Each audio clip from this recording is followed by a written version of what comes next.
You just drink fresh raw juice, and you eat only live foods. You'll be running like brand new again. Winter, fall, summer, or spring, your liver has been suffering, and it's time you made amends. Hey, you've got to cleanse. You got to cleanse.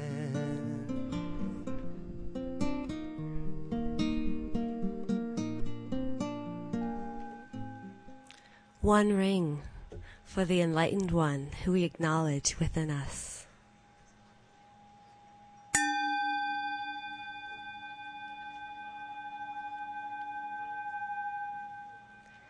A second ring for the truth that we share this weekend.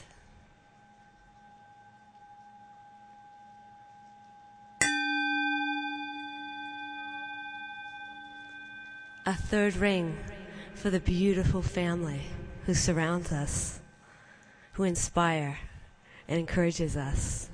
Thank you for sharing. May this peace exude and grow and inspire you throughout these days and from here on forward forever.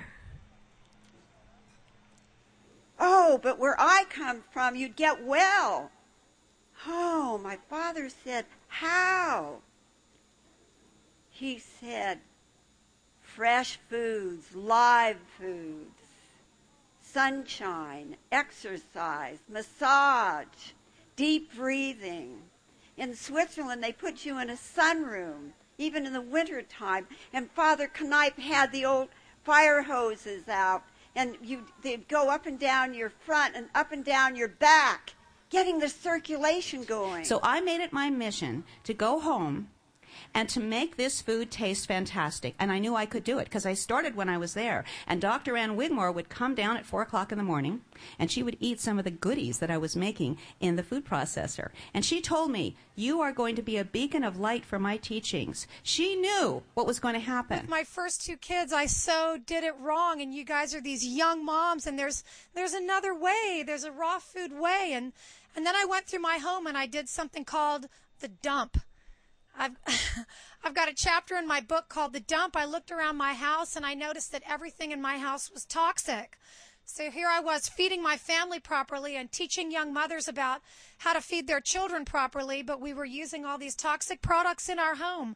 I went up under my sink and I went in the bathroom cupboard and I went in my garage and I learned about non-toxic products.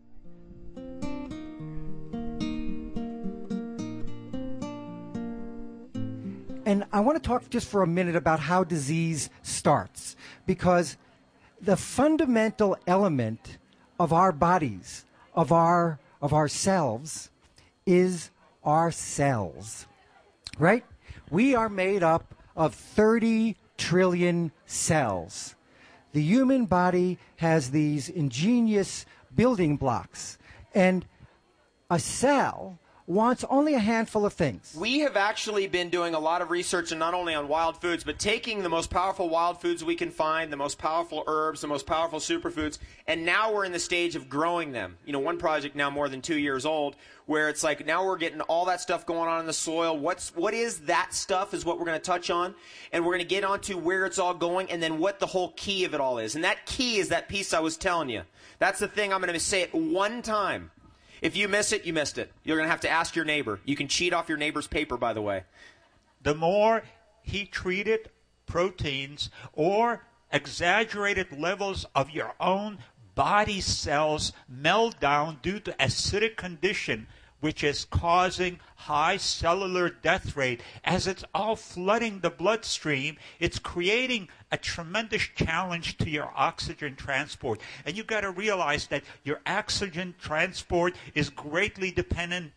It's the most important issue on life and death.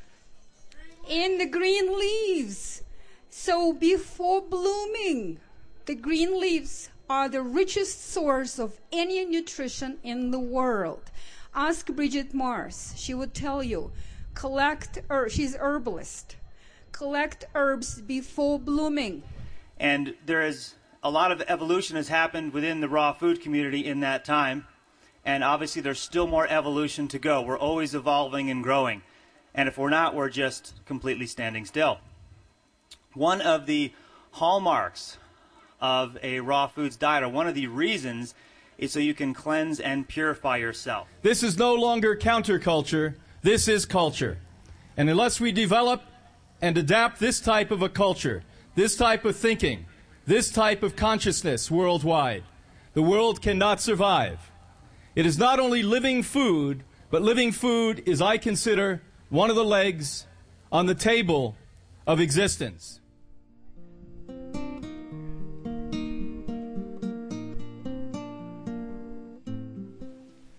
Definitely a negligible part of the brain we are operating. So we are wasting away the divine resources that are given to us. We have to see that we activate the human brain. And there lies the answers to all our problems, because our body is governed by the brain. Whereas with living purely on prana, you have to come into health on all levels, physical, emotional, mental, and spiritual. You know, David likes to give our doctors a hard time, but I would like to say that everything that a nutritionist will tell you about a human physical system is absolutely true. It does need nourishment. But what I'd like to say is two issues on that. There are other sources of nourishment is the first one. You can get it from physical food, or you can get it from prana, which you call universal life force or cosmic particles, or I like to term as divine mother love, because I'm a bit of a girl on those levels.